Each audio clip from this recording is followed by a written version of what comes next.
Assalamualaikum warahmatullahi wabarakatuh.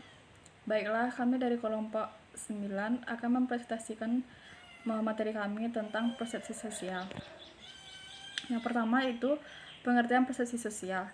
Persepsi sosial adalah proses aktif untuk memahami orang lain, di mana mereka sebelumnya sudah memiliki dan mendapatkan skema-skema atau informasi tentang keadaan sosial yang terekam di dalam memori, yang kemudian diolah untuk dibayangkan oleh suatu objek. Dengan persepsi, kita berusaha yang pertama itu mengetahui apa yang dipikirkan, dipercaya, dirasakan, dikehendaki, dan didambakan oleh orang lain. Yang kedua itu membaca apa yang ada di dalam pikiran, membaca apa yang ada di dalam diri orang lain berdasarkan ekspresi wajah, tekanan suara, gerak-gerik tubuh, kata-kata, dan tingkah laku mereka. Yang ketiga itu menyesuaikan tindakan sendiri dengan keberadaan orang lain berdasarkan pengetahuan dan pembacaan terhadap orang tersebut. Selanjutnya itu proses persepsi sosial. Proses persepsi sosial dimulai dari pengenalan terhadap tanda-tanda nonverbal atau tingkah laku nonverbal yang ditampilkan orang lain. Tanda-tanda nonverbal ini merupakan informasi yang dijadikan bahan untuk mengenali dan mengerti orang lain secara lebih jauh.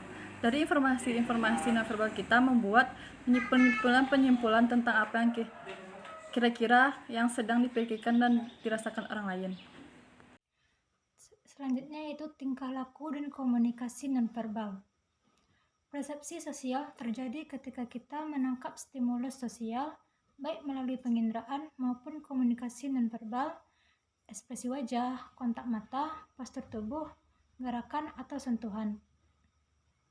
Ketika kita ingin mengetahui apa yang dipikirkan dan dirasakan orang lain, kita berusaha menemukan informasi-informasi tentang orang lain.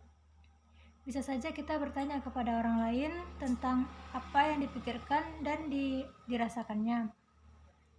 Akan tetapi cara ini tidak selalu memberikan hasil yang tepat.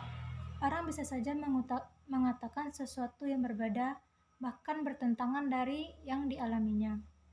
Apalagi jika orang lain itu adalah orang yang baru kita kenal. Selanjutnya, tingkah laku nonverbal dapat membantu kita untuk mencapai beragam tujuan. Yang pertama, tingkah laku nonverbal menyediakan informasi tentang perasaan dan niat secara ajak. Yang kedua, tingkah laku nonverbal dapat digunakan untuk mengatur dan mengelola interaksi. Yang ketiga, tingkah laku nonverbal dapat digunakan untuk menangkap keintiman, misalnya melalui sentuhan, rangkulan, dan tatapan mata.